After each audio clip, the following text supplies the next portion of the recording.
Good evening. I'd like to call to order the September 8th, 2025 work session of the York County School Board. This is the first work session of the new school year. I want to take a moment to thank our teachers, staff, families, and students for helping us begin the year on such a positive note.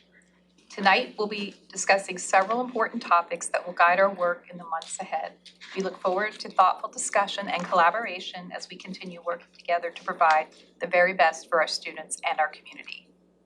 Okay, we're going to start off with presentations.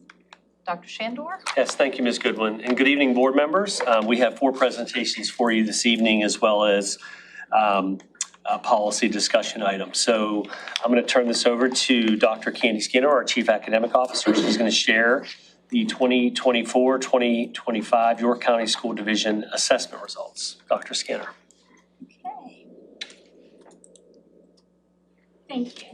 Good evening, Madam Chair, members of the board, and Dr. Shandor.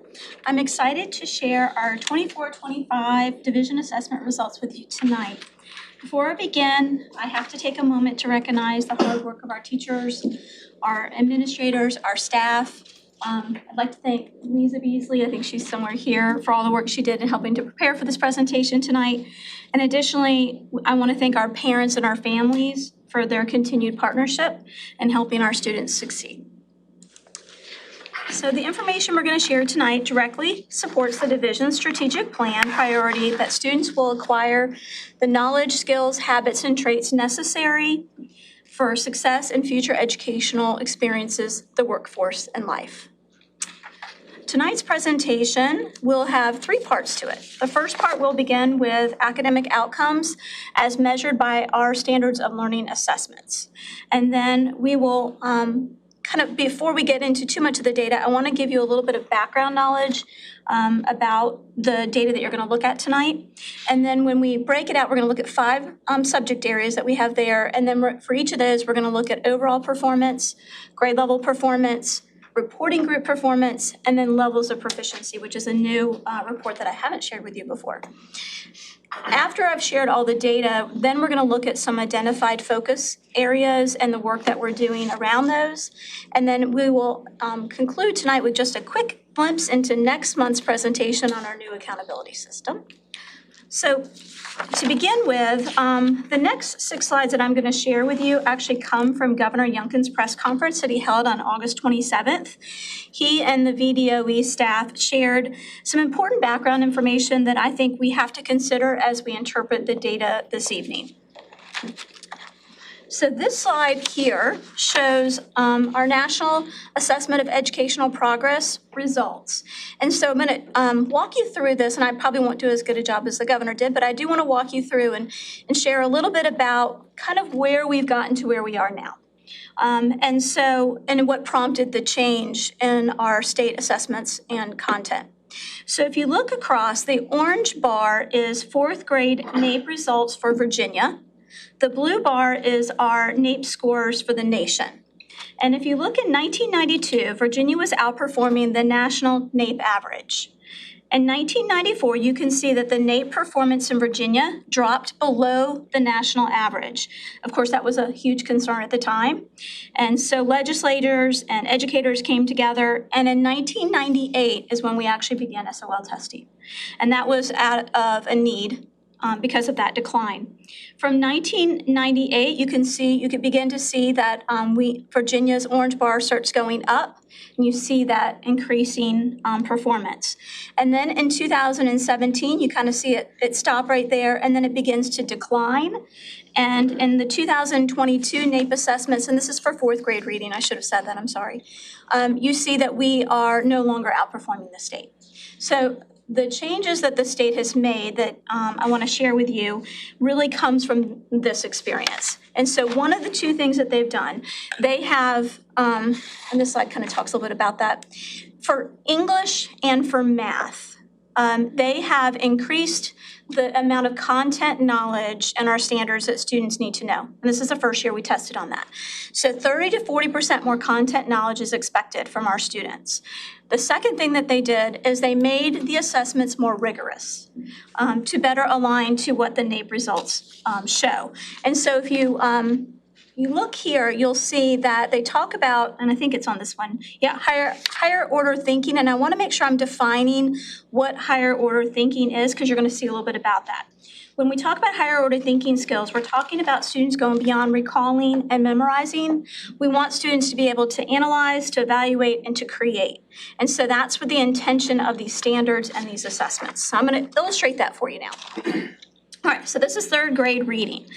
And if you look at here, you'll see previously, students in third grade were asked to apply word analysis skills in reading. On the new state assessment, they're asked to apply grade level phonics and word analysis skills to uncode familiar words in grade level text, a much higher order thinking requirement of our students. Okay, when we look at fourth grade reading, you see a more rigorous assessment as well. Students before were asked to show proficiency really through memorization and recall. Now our students are asked to justify their reasoning and show a deeper understanding. For example, they're asked to summarize and analyze explicit or implicit ideas in text. Okay, not just memorization anymore. And my favorite example is this one. This is fifth grade math. And I have to tell you, I think is Carrie here? Our math coordinator, Carrie, not. I actually had to consult with her on this one. Okay, so on the left, you'll see question 1 is an example of a question that was given previous to this past year's SOL. So you can see there, a student would be asked to show one skill at a time through a multiple choice format question with only one correct answer. So in the example on the left, the student had to explain what the N in the expression represents. Okay, now look at question 2 on the right. This is an example of a question from the new SOL, fifth grade math. It's a more rigorous test, of course. Technology enhanced because there's more than one solution. There's 2. And so the students had to pick of the 2 examples where the given expression can be used to solve the problem. So students were asked to analyze all 4 of those and then evaluate that expression within each 4 of those examples and choose the 2 that are correct. And just so you know, the correct answers are A and C, but much more rigorous experience for our students. And lastly, the assessments are more rigorous because they use a computer adaptive format. And we've seen this before in our assessments, but I do think I want to just remind the board and our public that when you have a computer adaptive assessment, on the right you'll see questions get harder as you get things correct. And easier if you get them wrong. And they do this so that we can quickly narrow in on a student's ability without as many test questions. But it also ensures that students are challenged along the way, which I think is really important. Okay, so that's the background information, much more rigorous assessments and more content knowledge for reading and for math. And so just keep that in mind as we look at these assessment results. Can I ask a quick question now, Yes, or do you want me to wait? Oh, wait. With the computer adaptive, how do you then compare students, in a classroom if they're getting different questions? My understanding is it's a scaled score, and Lisa, you might want to jump in on this, but it's a scaled score that equates, if I'm correct. So all that is done through Pearson and their scoring system, that they have some math problem equations probably that do that for us, but they assure us, the statisticians assure us that they are. Okay, thank you. The questions are all on the same grade level. And then there is flexibility within the assessments for a student to see questions that go up a grade level as well as go below a grade level, as students are either answering questions correct or answering questions incorrectly. And the data tracks that? It does. And we actually get 2 scores so that internally, as we're analyzing the data, we can use both scores to help make decisions instructionally. Thank you. Thank you, Lisa. Okay, so now we're going to look at our outcomes and see how our students performed. And I say share, we're going to share 5 data sets with you. So these are the 5 core areas. And in the gray, you can see the state performance. And in the blue, you'll see York County student performance. And based across this, you can see that our school division outperformed the state average in all 5 content areas by at least 3 percentage points. So now we're going to look at each of these 5 subject areas in more detail. As I shared earlier, these are the 4 areas that we're going to look at for each of those content areas. Okay, so in reading, we're gonna start there. When we look at reading, this slide shows 3-year pass rates for overall reading, which includes grades 3 through 8 and 11, which we call end of course. The navy bar indicates last year's performance, and we saw a 1 percentage point increase in student pass rates. So again, I think this is great, given the fact that the depth of the content and the rigor of the assessments, our students rose to the challenge and they did very well. And so I do want to say that when you compare, typically we will set a new benchmark when we have a new assessment because you're really looking at completely different standards. But I felt like it was really important for this presentation to show you that 3-year average because we want to make sure that we are, even if they're harder, we still want to make sure our students are competing at that high level, or performing at that high level, I should say. Okay, so this 3-year pass rates for reading by grade level and a comparison of our students' performance across the state and Region 2 is provided on this chart. And so I want to kind of illustrate this for you, just going across the first bar there. So if we look across, you can see for all of our students, our student performance in FY23 was 87%. FY24, it's 87%. And FY25, it's 88%. There are 132 school divisions in the state of Virginia, and York County had the second highest average for overall reading in the state. So I'm very proud of that work. Out of the 15 school divisions in Region 2, York County had the highest pass rate for English reading for all students. Even with the more rigorous assessments and standards, we saw academic improvements, as you can see on this chart, in grades 5, 6, 7, 8, and 11th grade. Reporting group data for the state and division is illustrated on this slide. The gray is state data and the blue is division, and that will kind of mirror throughout the presentation. YCSD students in each reporting group exceeded the state average, with many groups showing significantly higher pass rates. Now we're going to look at that same reporting group and their performance over the last 3 school years. And despite the implementation of those rigorous standards, 5 reporting groups demonstrated measurable progress since FY23. And so when you're going to look at this, don't just look at 1 year back, look at 2 years back. I'm really comparing FY23 to FY25. And so overall, the data reflects improvements across the majority of our groups, with some groups showing some slight declines. And this is a new chart. This is a proficiency level chart. And this shows combined reading assessments over the last 3 years. The data on these stacked tables represents to the hundredths place. That's why the data looks a little bit different. But we have to do that. We can't round these numbers because when we round them, you end up getting percentages over 100. You'll get a 99 or 101. And so we want to be as close and precise to 100% as we can. On the SOL test, our students can score between 0 and 600. A rating of proficient is a minimum score of 400, and advanced is 500 and above. So the orange represents the percent of students who failed the assessment, green is the proficient, and blue is pass advanced. So the division results, as you look kind of across the years, has been pretty stable. If an example, if you look at the pass advanced, 22%, 20%, 21, 22%. And I think that's important for us, and we'll talk a little bit more about that at the end of the presentation. Now we're going to look at writing. So for writing, you're going to see a 2-year average because 3 years ago, the state stopped administering the writing SOL to 8th graders. That used to be included in the data. It's no longer. Those students take the integrated reading and writing assessment now. They do not get an SOL score. They get a score, but not an SOL score, so we can't integrate their scores in with this. So this is just 11th grade writing for 2 years. Student performance, as you can see, increased by 2 percentage points last year. Very proud of that work. And then when you look across the state and the region, you can see how our students performed.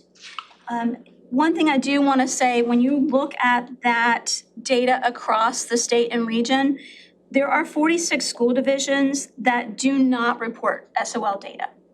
So you have to take out those 46 school divisions. At the 11th grade level, the state provides the opportunity for school divisions to actually administer a locally awarded verified credit where the teachers grade the assessment. We choose not to do that. in our school division, our students take the standards of learning assessment, but there are 46 school divisions that self-score their students. Across all reporting groups, YCSD outperformed state averages with 5 groups showing significantly higher pass rates. We do see some achievement gaps here for our English learners and our students with disabilities as we compare them to all students, and I will talk more about that later in the presentation. In writing, many of our student groups made gains compared to last year. And then in writing performance, we see a slight increase in the percent of students scoring at the pass advanced range and a decline in the percent of student failure rates. I'm going to move now on to math. And you'll hear me say this over and over again, but even with the rigorous standards and assessments, I'm pleased to share that our performance has remained consistent in math. We did not see any declines over last year. When we compare our student performance across the state and region, the division has the 3rd highest pass rate at the state level and 1st in the region. Overall, you can see our data, I meant to put that box up there, sorry. Overall, you can see our data is consistent over the last 3 years, with improvements noted in grades 5, 7, and Algebra 2. And as a note of pride, I will say that York County has the highest pass rate in the state for Virginia for grade 5 math. Okay. In math, all reporting groups outperformed the state average, with 6 groups showing significantly higher pass rates. And math reporting group data shows measurable progress over the last 3 years, with some showing just slight declines. And then, similar to the math data that we've seen, performance levels over the past 3 years have remained pretty consistent in regards to advanced, proficient, and failure. Okay, now we're going to move on to history, looking at the same types of data. History performance has remained consistent with 1 percentage point decline this year. When we look across the 3-year trend data for history, 3 of our 4 levels did show a 1 percentage point decrease.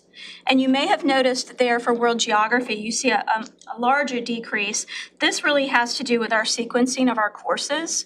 And FY 23-24, that was the last year. It used to be that just our AP Human Geography students took the test. Now we have a larger group of students who take that assessment. Across all reporting groups, YCSD outperformed the state averages. And then when you look at across the last 3 years, most groups maintained pass rates with English learners and students with disabilities showing some slight declines. And then history performance shows a slight increase in the percentage of students scoring in the pass advanced range since FY23. So that's very exciting to see. And big news, here's the big news. Much like reading and math, our history standards have been rewritten to be more rigorous, and our assessments, more content and assessments more rigorous. Those standards and those assessments begin this year. So we have been working with our teachers. I want to thank our teachers that have come in and helped us write new curriculum for the more rigorous standards. And we've also developed new assessments that we're working with our teachers and training them on. So we're going to conclude with science tonight. So overall, our science performance has increased by 3 percentage points since 2023. So you'll see 81 to 84, that's a 3 percentage point. Comparing 23 to 25, you can see that all grade levels have shown academic improvements. Across all reporting groups, York County outperformed state averages for each reporting group. And 7 of our 8 reporting groups have made progress since the FY23 school year. When we look across the last 3 years, you can see the number of students performing at the advanced level has increased and the percent of students' failures has decreased. So, kind of finished out the data. I know I went through that pretty fast. I hope it wasn't too fast for you guys. And so now we're going to talk a little bit about focus groups, but before we do that, I want to say, while the data has been shared with us, we don't stop there. What happens once our students get their our schools get their preliminary data, they begin analyzing that. And so they do a pretty extensive needs assessment over the summer, and from that, they then begin to develop their school improvement plans. So they take this data, and then in their school improvement plans, they'll compose goals, action steps, and their methods for evaluating that. And each month, they will go through their school improvement plan, they look at that ongoing data, they make adjustments in their school improvement plans. At the division level, we do the same thing, but at a more higher level. And so I'm going to share just some of the work that we're doing to address some of the areas that you saw tonight that kind of popped or some trends. Okay, so grade 3 and 4 performance. Grade 3, we saw a 1 percentage point decline. In grade 4, we saw a 3 percentage point decline. And so here are just a few of the action steps that we're taking. First, we are beginning our elementary literacy leads program. We did a lot of training last year with our elementary teachers. And so the next thing is almost like a train the trainer model, where we'll bring in selected teachers, and they get a stipend for this. We do a lot of training with them. Then they go back and help train the teachers, but also act as a model in their classroom for other teachers to see them using different strategies in the classroom. We've also, as I've shared before, the VALS assessments. We were K through 3 this year. It's 4 through 8. And I have to give kudos, and I just have to say, our middle school teachers, this is a big change for them. And so we've done a lot to support them this year, but grades 4 through 8, the new VALS assessments are going in place. Every student who has failed an SOL, and there's other students as well, like who might have read aloud, they will have a specialized reading plan, and then parents will be invited in to be a part of that, and there'll be ongoing updates for that. And then the last one I put up here was customizing school and grade level supports.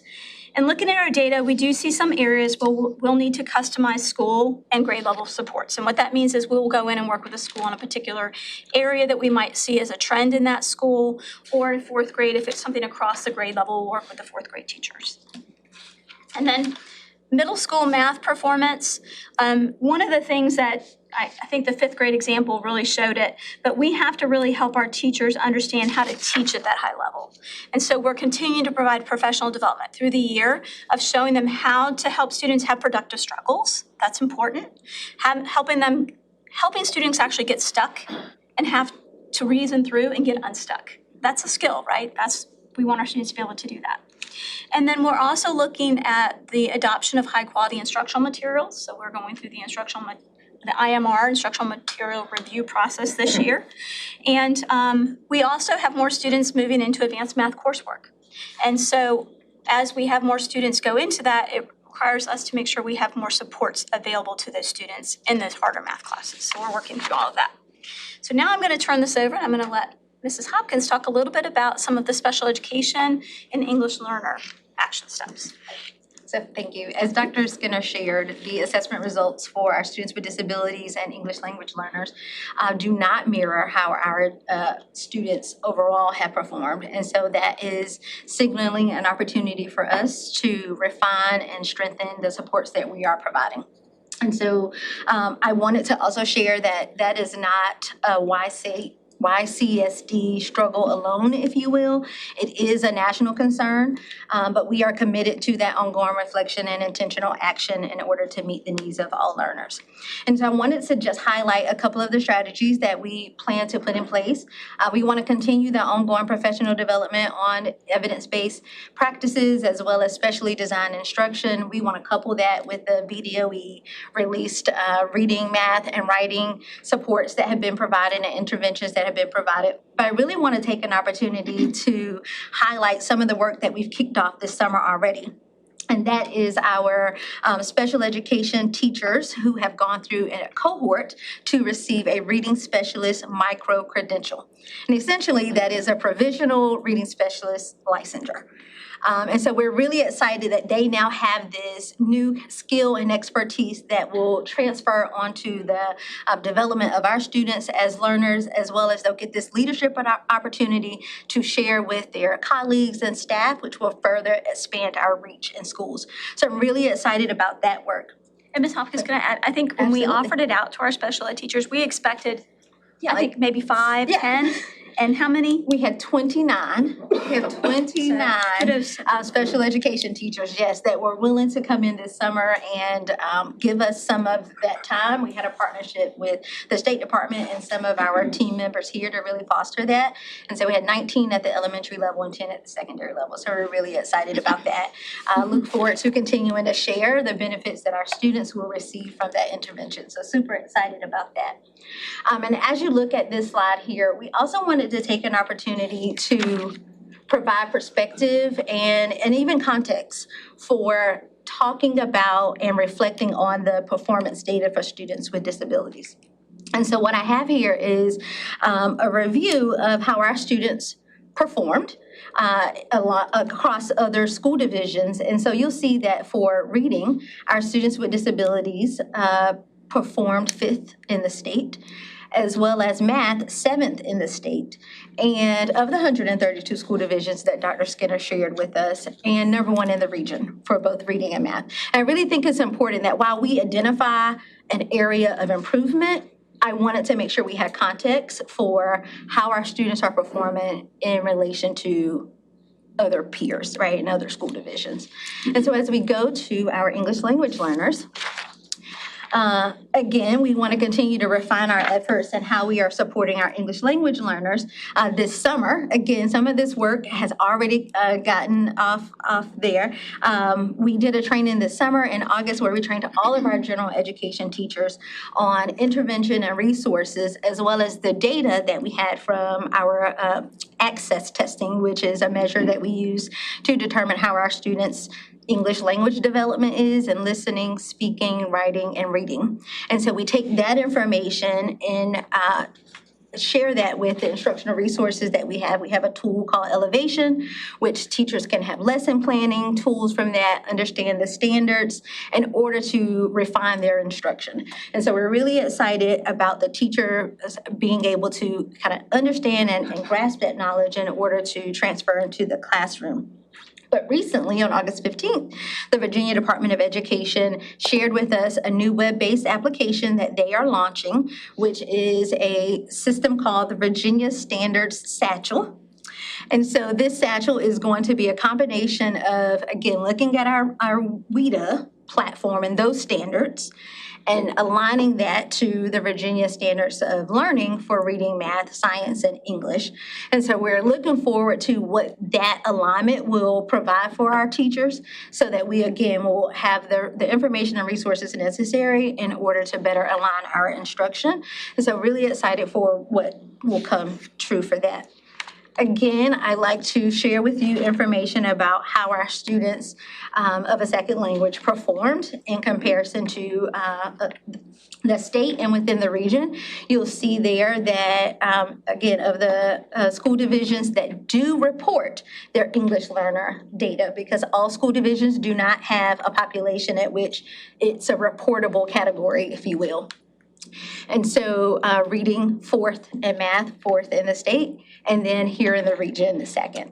So of the 16 school divisions within our region. So while again, we do know that we have some work to do and we are committed to making sure we have equitable access for all of our students, we do want to acknowledge and provide context for how our students are performing. Thank you. All right, and I'm going to finish it up this evening.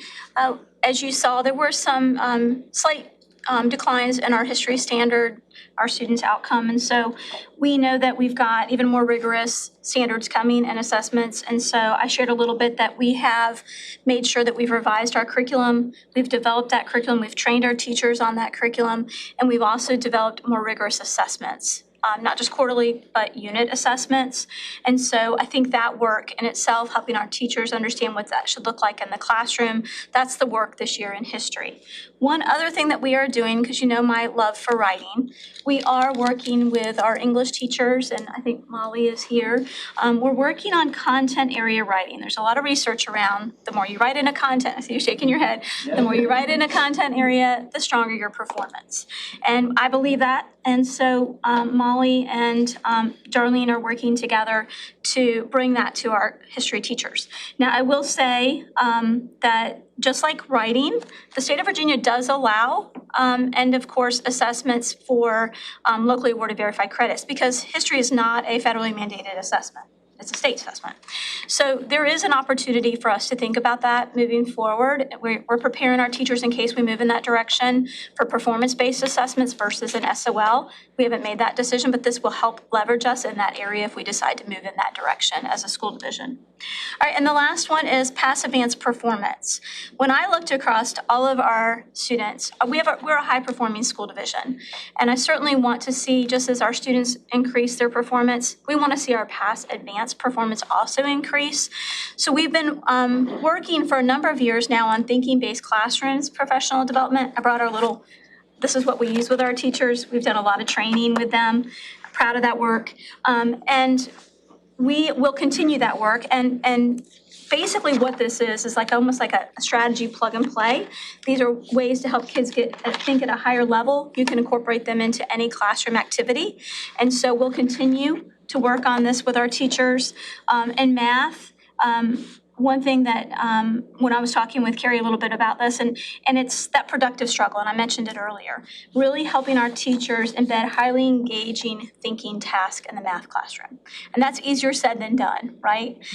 But because sometimes when we have a hard math problem, we just want to shut down, right? And it's helping kids persist and be resilient through that. So that's another thing that we're doing. All right, so that really concludes that part of the presentation. Next month will be part 2. This should look familiar to you. If the state is able to, and they've told us by the end of September, we should have our accountability data for the new accountability system. We are very hopeful we're going to have that. If we have that data, we will come in October to the work session and we'll give an update on how our schools performed in the new accountability system, which is very exciting for us. All right, so that concludes my presentation. It wasn't 6 minutes, but I did my best. Do you have any questions for us? Actually, I do. Thank you so much for such a great results. I'm so proud of you and your team for what you guys accomplished. Looking at this data, we are #1 in region, but we compare in the state on different levels of performance. Do we cooperate with those school systems that are performing better than us to get input on what they use and that we are not, that we can accomplish? It's a great idea. It's definitely something I think we could do more of.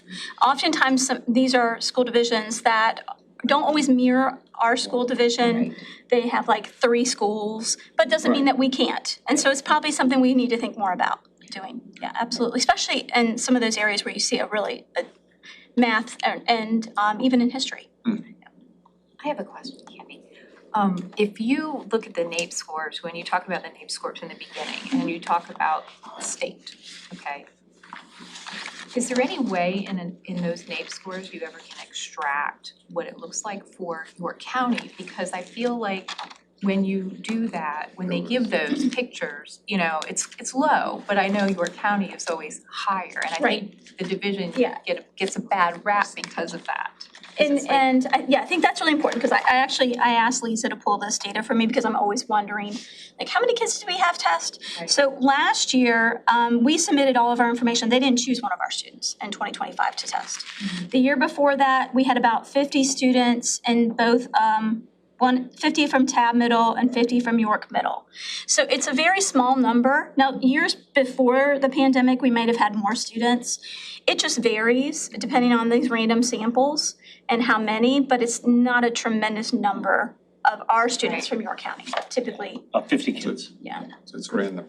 It is. So that's not really it's not a one-to-one. You can't look at that and say, oh, that's a reflection of this is just random. It's across the state, and it really depends on what locality they're pulling those students and how many students from each of those areas are.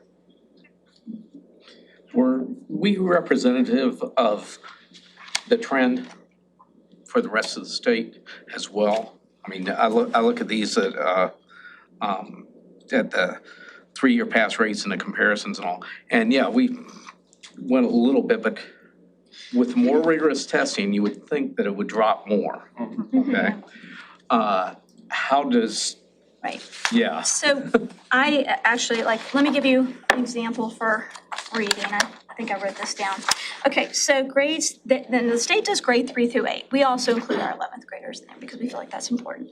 In reading, when I showed you all 5 areas where we outperformed by at least 13 percentage points, in reading, the state made a 0.8 increase in overall reading. Math, a 1.9%. And so it's commensurate, I would say, to where we saw. But again, you've got to remember their pass rates they're lower than our school division. So as you're higher, it's a little harder, right, to move against that. It's harder to go from 92 to 95 than from 60 to 70, yes. But we're excited for the state. I mean, I think that's wonderful for our state that we are improving. And I think that gives credibility to the fact that, we should raise the bar, not lower the bar. Because if you raise the bar and you tell children or students that they can do it and show them that, they will rise to that occasion. So I love this. I have a question on the math. I don't know which thing is, the math 3-year pass rates in comparison. Yes. What is it with grade 7? Yes. So Middle school, that it's significantly lower than the other grade levels. yeah, so it's the number of students who actually take that assessment, and I shared it last year and I wrote it down for this year because this is the one that Mr. Chairman, I had the exact same concern, right? And we did see a 1 percentage point increase in our students' data. Right, yeah, I see Yes. there's an increase. It's just in looking at all of the grade levels from grade 3 up to the high school level. Right, so in grade 7, our students have 3 math options, right? So it includes Foundations of Algebra 7, Pre-Algebra 7, High School Algebra. Grade 7 students who take Math 7 take the grade 7 test. Grade 7 students who are in Pre-Algebra take the grade 8 test. Grade 7 students who are in algebra take the algebra test. So when you really narrow that down, I think only about 36.5% of our 7th graders actually take the 7th grade test. So the number's a very low number to begin with, where you see, like when you look across 5th grade, you're talking about all of our 5th graders, right? So that low number does have a slight impact, but when you also look at our students that are taking that 7th grade assessment, those are the students that have a double block, where they get more math instruction because they need more time for remediation, more time for enrichment and things like that. Okay, thank you. Are there any further questions? Okay, we'll move on to our next. Thank you very much. Yes. And Thank you. excellent. Thank you. Thank you, Ms. Hopkins. Data. All right. What do we have next? All right. Yes, Ms. Goodwin and board members, if you recall back in, I believe it was June 25th at our board retreat, we had a discussion as we were setting the topics for agendas, for board agendas. You requested, how do you become a VHSL sport? So we committed that day to have Dr. Butler come this evening, and she's going to share with you what that path looks like. So at this point, I'll turn it over to our Associate Director of Student Services for Secondary, Dr. Shannon Butler. Thank you, Dr. Shandor. Madam Chair, members of the board, good evening. As Dr. Shandor shared, I'm going to share a little bit about our path to becoming a sport here in the York County School Division. So as you may know, the Virginia High School League, which is often referred to as the VHSL, is this principal sanctioning organization for interscholastic athletic competition among all the public high schools in the Commonwealth of Virginia. So all Virginia public high schools follow all rules and regulations of the Virginia High School League. Just to give you a brief overview of the league itself, it is governed by a 37-member executive committee. That executive committee includes legislators, superintendents, principals, athletic directors, amongst a couple of others as well. Currently, the league itself has 319 member schools divided into 6 classifications that are based on student enrollment. Then classifications are broken down into 4 regions, A, B, C, and D. So just for your reference, Grafton High School is in Class 4, Region A. Tab and York are Class 3, Region A, and Bruton is a Class 2, Region A school. Then our schools are also assigned to a district by the league. Our students all play, and all YCSD schools play in the Bay Rivers District, which now has 11 high schools representing 6 different school systems. This is typical for small to mid-sized districts, whereas larger school systems may have a district all by themselves or even 2 districts, depending on the number of schools in that division. District play ensures schools have locally based competition with similarly sized schools. While teams can play out of district games, they must play a regular district schedule. So for the Virginia High School League, they also have a pathway to becoming a sport. So I just wanted to give you that little piece of background information as we move forward with ours.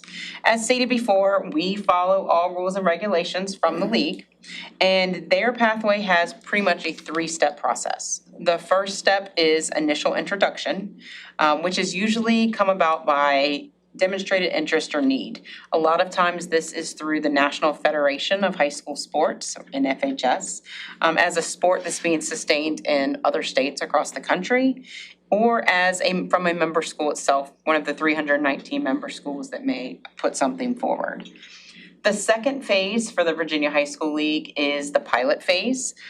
This is something that occurs for a minimum of 3 years, and these are often referred to as what we call emerging sports. VHSL deems a sport as emerging for that 3-year period of time in order to collect participation data, determine financial impacts to the school, and all of those factors. At the end of the 3-year period, the executive committee meets and determines whether or not to sanction a sport as a full VHSL sport. Usually this is done once they observe sustained play or steady growth. A lot of times if 50% of our schools are doing it or having it, then they're going to move forward and sanctioning. They could also decide at that 3-year point to keep it as an emergent sport for another year, just to kind of give it one more year to see how that turns out. So now I'm going to talk a little bit about the York County School Division Standard Operating Procedure to becoming a division-supported VHSL sport. We have an 8-step process. The first step involves assessing interest. Assessing interest can come from student inquiry, survey results, or an external club participation within our area. The second step is examining club status. Each individual high school has an approval process for clubs and activities that's followed with principal approval. The third step in YCSD is examining the growth period of the sport for whether participation has been sustained for 4 years, keeping in mind that our intention would be to having both a varsity and JV team. Step 4 involves looking at the level of interest from our Bay Rivers District schools that I showed on the earlier map. In order for the sport to be viable, we would need to have district and local opponents in order to create a full schedule. Moving ahead, the next step would involve the actual application process at the school level. And then that moves us to the school team consideration, which would involve a committee from all departments reviewing a number of factors. Here are just some of the factors that we would need to review in the application evaluation itself. And those include Title IX compliance implications, facility feasibility, athletic trainer scheduling, scheduling conflicts, budget feasibility, Bay Rivers District interest level, and travel considerations. Once all of these factors are considered, the committee can then approve the application, bringing it to the final step, which is school and team preparations, including procuring equipment, facility scheduling, and then following the VHSL procedures, which in turn is notifying them that we're going to do this one moving forward. So that is the end of my brief presentation. on becoming a sport in YCSD, and I am happy to take any questions that you may have. Do we know where lacrosse sits? Ms. Fairman, we're not here to talk about lacrosse. This is just a presentation about VHSL lacrosse. Okay, I can't even ask where they are in the process. That is not for this meeting tonight. And for a new sport to come up, it's not just YCSD, it's a whole Bay Rivers district, correct? You have to be able to play a district schedule, so you've got to have local competition. Gotcha. Yes, sir. So this process can take several years, Oh, yeah. or like it can be like within a year. It depends. I know, like, It really depends. So what, I mean, from application process, because like, going through Oh, the, from the application process, step six? Yeah. I think at step six, then it would be a pretty within a year, right? Once it's approved and it's gone through the school consideration, once that piece is all in place, yes, as far as procuring equipment, yes, It's sir. got a 3 or 4 year. 3 year, Yeah. months out. Dr. Butler, do you have an example of the last time we added a sport? Sure, the last sport we added was esports. And esports was a unique situation because the state added esports all at once. And our schools, I think TAB started first with esports and then the others came on board. And I will tell you, we are incredibly successful in esports in just about 4 or 5 years, I think it's been going. And we had multiple students and teams at the state level last year. But that didn't have a lot of the implications that an athletic sport has with the facilities implications, the Title IX, the budget. So Right. that was the last It's an one, but- academic sport. So you remember under Virginia High School League is also debate, forensics, theater. Those things are all under that umbrella as well. So esports So fits you can more in that mobilize those a category. lot quicker. Right. How do you go about or ascertain which schools in the Bay Rivers district would be interested in being involved in that sport? Like, what do you determine, like, how do you find that out? Who gathers that information so that you have that information? So to answer that question, myself would be a start, but we have conversations often. The Bay Rivers District themselves, the committee, which is all 10, or now 11 principals and 11 athletic directors meet monthly. They meet every single month. They talk about everything from A to Z with regards to what different school divisions are doing and looking at. And you've got to remember, not all of our teams compete at all sports. For example, when you think about softball, many schools have not had a JV softball team in quite some time just because of sheer numbers. So we have a lot of conversations involving who's playing what, when, and to what extent. Not everybody has Boys volleyball. boys volleyball. So I will tell you, Gloucester added, they are the 11th member of our district. I don't know if everybody's familiar, they added this year. They have a boys volleyball team, but they can play in the Peninsula District because that's where they came from, which does have boys volleyball. So they still have that local competition. Other question? Thank you so much. Thank you. All right. Great. All right, if we want to move to our next presentation, we have Dr. Dave Wrights, our Chief Human Resource Officer here. He is going to share a little bit of information related to reviewing professional development for FY25 as we look ahead to FY26. Dr. Wrights. Thank you, Dr. Shandor.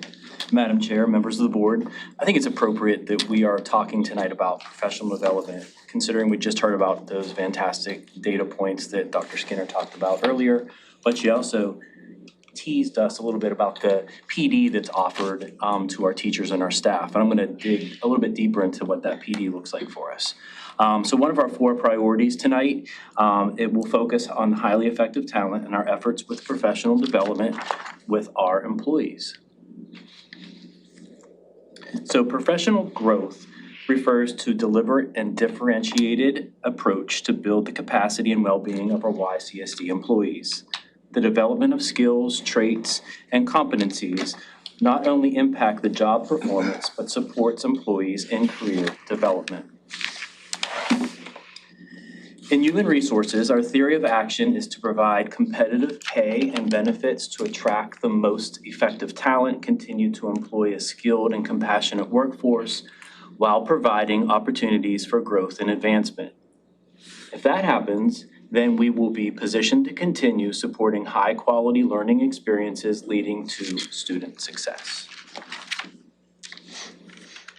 Tonight's presentation begins by diving into professional development with an overview of the PD, the data for FY25, and to preview the offerings and another teaser for FY26, what we have done up to this point. Our FY26 PD kicked off in August, and with special education, teacher academy, NEO, and our division-wide pullout series on August 15th, 18th, and 20th. So professional development is a necessary component in the area of professional growth and connects the division vision statement. Together, we will inspire all students and staff to explore paths leading to personal and collective success. In YCSD, professional development refers to any experience which staff, licensed and non-licensed, in acquiring the knowledge and skills necessary to improve job performance, and is also to impact student success and improve teaching and learning. In the state of Virginia and the Virginia Department of Education mandate specific professional development to ensure educators updated with current teaching methods, effective implementation of the state standards, our SOLs, cater to diverse student needs, and ultimately improve student achievement by providing high-quality instruction aligned with the latest research and best practices in education. In YCSD, we have 4 different categories of professional development. We have division-based professional development, we have site-based professional development, we have non-YCSD professional development, and then we have the personalized professional development. With personalized professional development, where staff can select trainings offered in an area of interest or support their goals within their evaluation cycle. This year, teachers are being asked to include a minimum of 6 hours of professional development, personalized PD that support their SMART goal in the areas of interest. So they really pick the areas of interest that they would like to have more PD on. And with that professional development plan, they're documented by employees and it's placed in the front line, and those plans are reviewed by administrators as part of that evaluation process. So they give them the feedback through that. I'm going to transition into review of our PD experiences from FY25. And as you recall, last fall, Dr. Nichols presented the state and local requirements and introduced the Power BI monitoring system we had built and we're beginning to implement in order to provide more thorough analysis of the work YCSD has done around professional development. So this is all employees, an overview of all the PD entered in Frontline for FY25. We had 2,324 professional development experiences were completed from July 1st, 2024 through June of 25. And if you look closely, our largest detail, the blue, is the instructional content. We're going to talk more about what that looks like in a few minutes. Classroom teachers, we had 1,671 professional development opportunities. And again, the top detailed was our instruction content, which makes sense. Special education staff, we had offered 348 opportunities to our special education staff, and the top 3 were skills needed to work with students with disabilities, instructional content, and science and evidence-based readiness. For our school leaders, our top, again, was instructional leadership, and it was offered 199 opportunities to our school leaders to have that PD. So now let's move into our current school year for FY26. Actually began July 1st before most of the school staff had returned from summer break. Consistent with last year, The Virginia Code is requiring principals, supervisors, superintendents, and other identified school staff to participate in professional development in their identified areas. Some examples of professional development covering these topics that have already occurred are, we've had a special ed boot camp, we had the YCSD Annual Leadership Academy, which was held at the end of July. We have division-wide PD sessions that were on the August 15th through the 20th of 2025. And then we're looking forward to, Ms. Hopkins, I think, talked about it earlier, about once a month for our Special Education Academy. We'll have that once a month for teachers and 2 sessions per year for our year 2 and year 3 teachers. We have structured literacy training in October, and monthly principal and AP meetings have been allocated in these topics.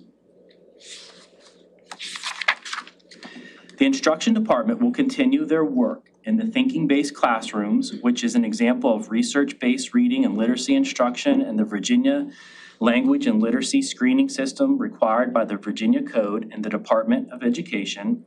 AI professional development is strongly encouraged and actively supported through VDOE, and classroom iStations have received upgrades. Therefore, the PD was needed to help staff to adjust easily.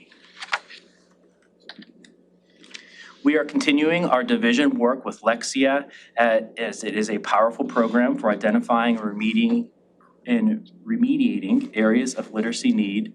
Special education will continue to support teachers with literacy interventions. Some professional development plan for smaller groups include the MTSS, multi-tiered systems of support, course requirements for work-based learning, in addition to curriculum updates.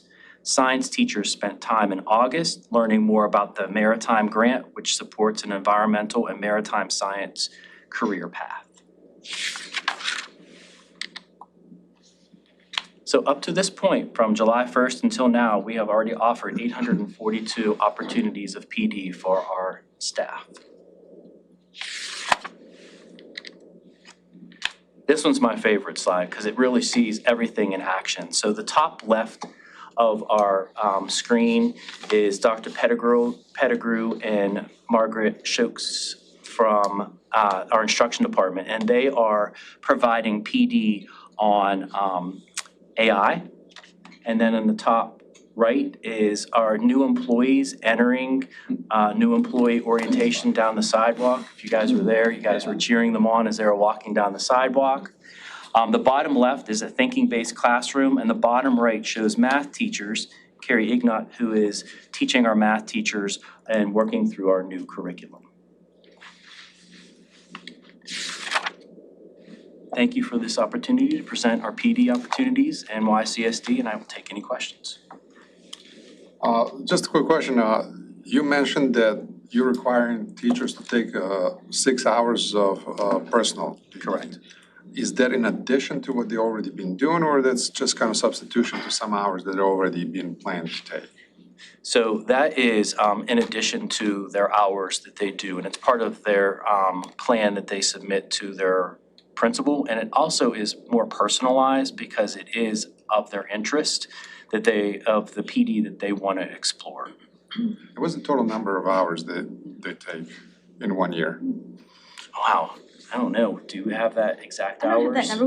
We can provide that information to you. It'll vary by. Yeah, well, I had the same question of the total number of hours required by the state, the total number of hours required by YCSD, and then how that balances out with making sure that the teachers have enough time for planning and grading and working collaboratively with their teams. I think that's part of I was gonna say, I think that's part of the reason why we offer that flexibility for them to choose that PD. And we just what we just endured over the last year with all the trainings from standards and assessments and everything else. So yes, there's a ton of that training that is mandated. And Dr. Shandor, the cabinet meets with our teacher council representatives quarterly. And I guess it was a couple of years ago, I brought this same question to them. And there was conversation about not mandating everything that teachers have to learn and let teachers learn what they feel like would be most appropriate for them. And that's kind of what spurred the conversation. At the same time we did that, we also pulled back on some required division trainings. We give more time now for, what do we call it? Unencumbered? Unencumbered. And so we really try to go through, at least for the last 2 years, we've really gone through all of those work days and tried to designate as much as we can as unencumbered teacher work time. Okay. Then there is some time that is required for site-based professional development, because principals, the stuff that we talked about earlier, where principals look at their data and they create their school improvement plans, they have to have time to work on those strategies and those things with their teachers. Right. And then we have teachers who want to learn things that they feel might be helpful in their classroom.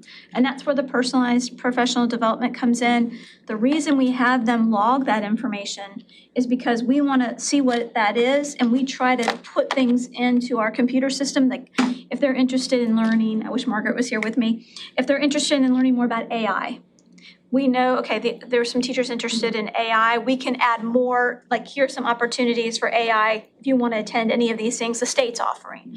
Or, another company or somebody might be offering. So we try to build those things in if we know there's an interest, if that makes sense. I still would like to know the totals of what the state requires, what Yeah. YCSD requires, just to get an idea of what is required of the teachers. Sure, we have a memo we send out with all of the required, so I can certainly get that to We'll send you that in Friday easy. notes. But I don't know of a requirement by the state. I can look though. I don't think I've ever been told of a number, hours of requirement. There are some new regulations around what we have to limit reoccurring trainings. That legislation just came out, and we've been monitoring that in cabinet to make sure that we're not doing that, I think. Right. Dr. I would Carroll. add, just on, a year-to-year basis, preceding all of this Virginia literacy things is what you need to do to keep up your certification. Right. We used to be on a 5-year certification, now we're on a 10, but I don't 10. remember Oh, wow. how many hours of CEUs Yeah, you it's have. 10-year. Wow. That was a retention strategy by the Yep. state. So you're not It was required, 5 when I was teaching. but you gotta get there by the end of your certification. We'll pull that information and send it in Friday. I'll make sure you get You just have to remember, all of the new initiatives the state keeps pushing down to us, we have to train our staff to make sure that we get the test results and the skills that our students need in the classroom. And I'm sure you're familiar with our schedule throughout the year, that how we have strategically had unencumbered and encumbered days where our teachers have the opportunity to work in the classroom, do PLCs, work on lesson planning, and then our PD happens also in the opposite parts of the year too. So it's spread. Yeah, I think that one other thing that's changed, Mrs. Fearman, I think from when you and I were classroom teachers, it used to be standards were released and you had a crossover year to learn those standards, to become more familiar with those standards, and then you were expected to teach them the following year. That's changed. It's now Literally- immediate. You get them to do Immediately, it. you've Right. got to know how to teach that standard, and it's at a completely different level, new content. And so we have to very quickly come in and train as quickly as we can our teachers on those new standards, the new assessments, how to teach them, and the materials. So that is something that's a little bit different as well when we talk about the speed of things happening. The speed is just a little different than it used to be. It's exhausting to hear that, but It's exhausting to be a teacher dealing It with is. that. It is. But look at the results and how our teachers have pivoted and Kudos to really them. have They really done an have. amazing job Teachers to, are amazing. jump on those new initiatives and be able to pivot and change. Just want to make sure that we're not burning them out. I agree, 100%. I agree too.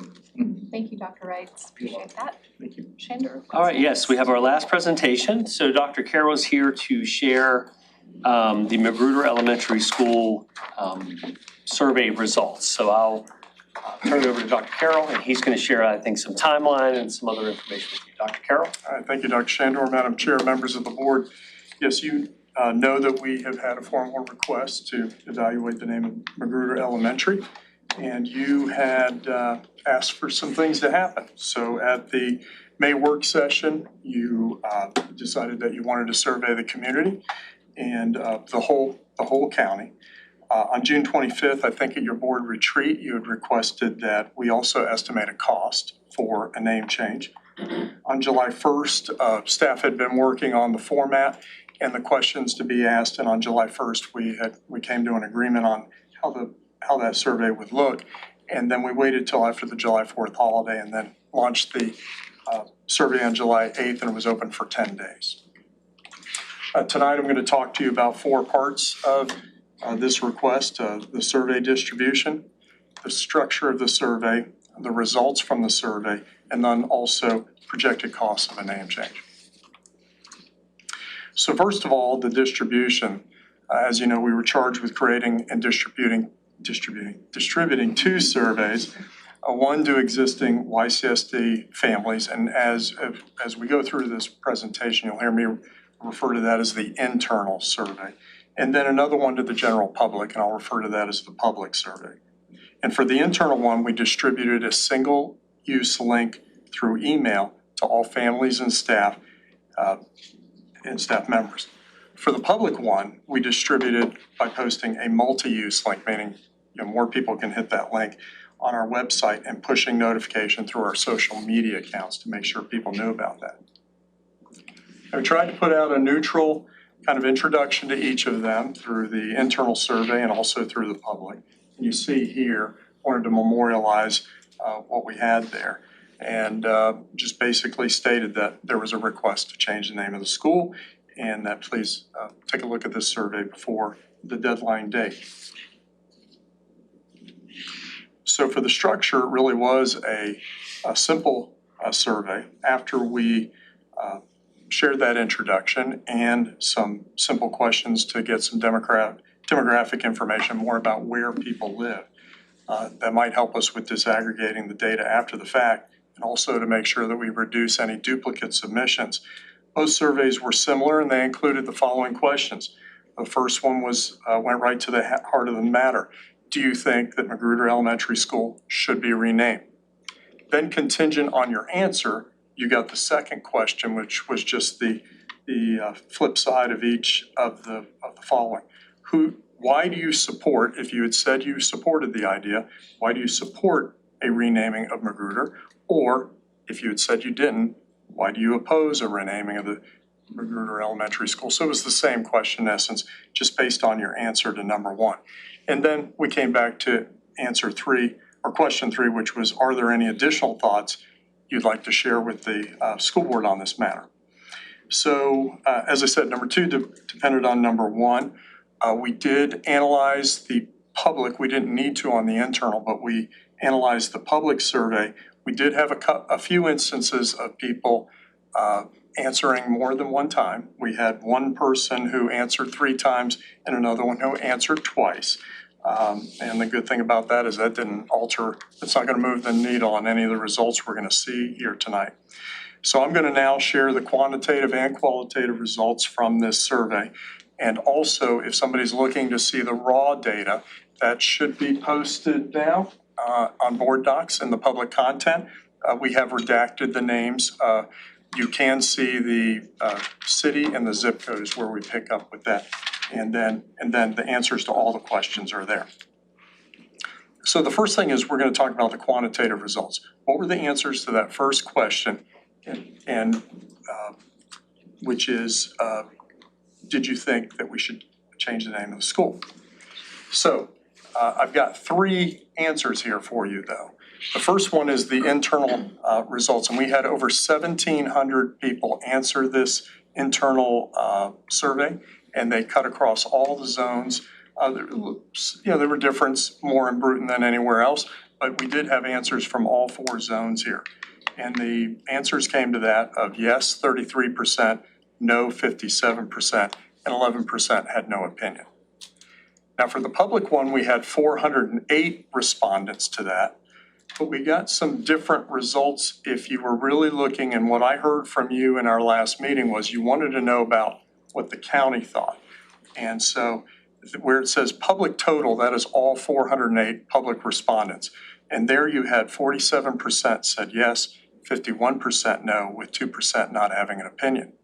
But when I removed the 20% of people that lived outside of York County, you got some different results there. And it was 40% yes, 58% no, with 2% having no opinion. So let's look at the themes that arose in that open-ended question of why do you support it and what were any additional thoughts that you had. So first, let's look at the supporting themes, both internal and public. And you see some similarity there in the internal one. The most common argument was that the majority cited that John Magruder's role as Confederate General. That was just predominantly the argument against it. The second one was really about the appropriateness of a school being named after a person like that. The third was they pointed to current policy. Now remember, our current policy, the naming of Magruder predates our current policy, but they cited that current policy states that it shouldn't be that. The fourth one talking about reflecting community values and modern standards. And then the last one talked about historical context and precedent, and they were citing things like other renamings and making references to the Jim Crow era. And under the public supporting themes, a lot of the similar arguments, and under number 3, historical context and accuracy, let's be real. Let's talk about what really happened in history, not an alternate version. And then on the 5th one, representation role models, saying that if you're going to name a school after people, it should be positive role models or a geographic area. All right. So let's move to the opposition themes. Just like the first one where it was far and away about not honoring a Confederate figure, the number 1 predominantly was cost and resource allocation, making sure that tax dollars weren't wasted on this type of activity. The second one was historical preservation. Frequent opinion was along the lines of history should be just history and it should not be rewritten or erased, but learned from. The third one was practical concerns, confusion concerns, worry about disrupting the school identity and traditions. When you talk about a school that has been named since 1951, so you have 75 years of history there, and also citing the administrative burden taken up with changing the name. Fourth, I call political resistance, not wanting to see change, opposition to a woke agenda or a cancel culture. Those were kind of comments that you saw. And then the 5th one, the community attachment, especially from alumni. They had pride in the school. They attended there, and they're used to that name. And the public survey had a lot of the same things and same arguments. And you see, even in the 5th one, geographic naming argument is a belief that the school is in an area called Magruder, even though there is no formal designation as such. So as you can see, basically, like I said, the supporting themes really about naming it after a Confederate general and predominantly on the opposition about wasting tax dollars that way. All right. So speaking of that, you asked for some cost projections. There were 4 major areas where we looked at where cost would be: exterior signage, digital infrastructure, interior signage and commemorative displays within the school, and staff and student spirit wear. So here are some rough estimated numbers. Those areas we anticipated are listed. Some blocks will be empty because as I spoke to different staff members to try to gauge those numbers, either it was nothing or it was so small you didn't need to list it. I've also given you a cost figure and then given you a column for cash, which would be budgeted dollars, and then staff time, where we might have some loss of productivity, and it just is going to affect staff to do so. So where you see high cost items, that's where we anticipate these items were going to by themselves cost a lot of money. So the exterior signage is about $25,000. Digital infrastructure spans a lot of what we have to do internally with our computer systems, and that was a large number. However, it's probably almost all staff time. And so we see $25,000 with the signage and about $26,000 with the digital infrastructure. Printed materials, I talked to Principal Ruffier, and there's itemized, but it came out to about $780. Legal and policy updates, we didn't see any cost there. Then for medium cost items, we had a number of interior signs that would have to be changed, and that came to about $2,200. We would have to relabel library books, and there's about, that came to a cost of $1,600. Didn't see any issues with transportation, and if we look at commemorative displays, plaques, signs, banners, that came to just under $6,000. And then a lot of low-cost items just didn't materialize. Social media would be fairly easy to change. School spirit merchandise and PTA materials, they don't carry the inventories they used to. We're able to get things more on demand, and even the last year or so, they had gotten things that were just the mascot and the colors of the school. So there's not much to do to make a transition there. However, the principal would want us to have staff uniforms, some shirts that reflected a new name if we were to do so. And that would be at a cost of around $2,500. So when you look at the totals, you take the large, the medium, and the small, and you can see it broken out. It would be around $38,000 in material cost, around $26,000 in staff time, for a total of just under $65,000. So that concludes my report to the board, and now I turn it over to the chair for discussion with the board. Thank you. Board members, do you have specific questions that you want to ask at this time? I was just wondering, did we break out District 1? That's what I was wondering. I did not do that. I can get that for you. I'd like to know that, yeah. Gee, I wonder why. Really? We'll send that to y'all Friday as well. Okay. I want to say thank you for compiling all that and for the team that put the survey together. I really appreciate that. So good extra information for the board. Appreciate it, thank you. Okay, well, board members, you have a couple weeks to think all those things over. All right. And so the last that I have on the agenda is some policy discussion. Yes, 100%. That's why everyone came tonight. Best part, Everybody's right? super for excited last. to hear policy So eye, excited. policy eye updates from Dr. Skinner. We're on the edge of our seats. Good evening again. Okay, so tonight we have for discussion 4 policy updates that I'm introducing to you. Tonight's policy, again, is up for discussion. I'll kind of walk you through the changes. It will come to first reading at the regular board meeting later this month, and then second reading in the October regular meeting. So there are 4 policies. Section IGBGA, online courses and virtual school programs. Those are really just legal references and some grammatical changes. Nothing too much there. The more substantive revisions are in the next 3 policies. The first is Section IGAE, IGAF, Health Education and Physical Education. And this policy, we added information on the health and physical education program as required by the Code of Virginia. And we really just outlined what's listed in the code as far as training that we do for mental health. And it's what we've been, it's part of our standards, it's what we teach. But we felt like we needed to add this just so, of course, anybody can look up the code, but it does make it nice for families or community that want to see exactly what is taught. We also added the Junior Reserve Officers Training Corps as a fulfillment of the PE requirement. We've added that as part of the code. And the last part is required training on hazing prevention, and that is also part of the code. Section IGAJ, which is on driver education.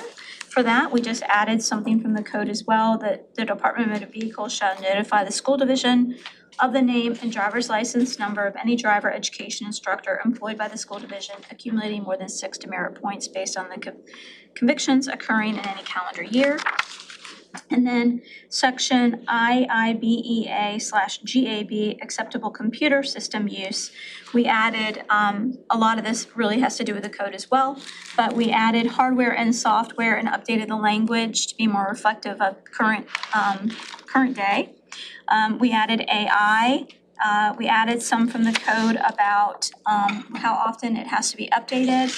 And then we also added some other language regarding and from the Code of Virginia relating to what applications can and cannot be downloaded.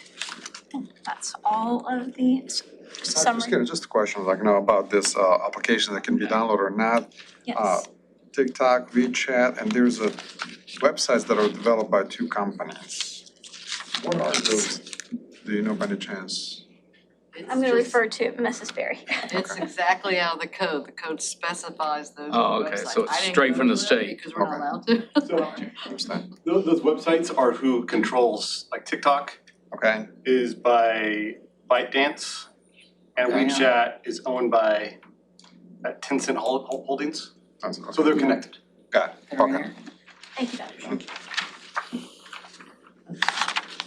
They're right in there. Those are exciting. Very exciting So policy it's just like changes. the workflow. Which one went to which? All right, very good, thank you. All right, is that all the questions? All right, well, thank you everyone for dedication and collaboration this evening. I really appreciate the presentations and the time spent, the transparency to the public, and it just reflects our shared commitment to everybody. So thank you again for your time and engagement, and I look forward to the important work ahead. And with that said, the board does have a special meeting and closed session that will begin immediately after this meeting. So this meeting is adjourned. We have to have you take us into closed session, yeah. Move that the York County School Board convene in closed session pursuant to Virginia Code Section 2.2-3711A1 of the Virginia Freedom of Information Act to discuss the possible termination of a specific employee of the division. As matters addressed in closed session are confidential, no minutes or recordings are permitted. Second. Ms. Howard? My motion was made by Mr. Schaefer and seconded by Mr. Pyavich to go into closed session as stated. Mrs. Fairman? Yes. Mr. Schaefer? Yes. Mr. Pyavich? Yes. Mrs. Goodwin? Yes. Motion passed 4-0. Session.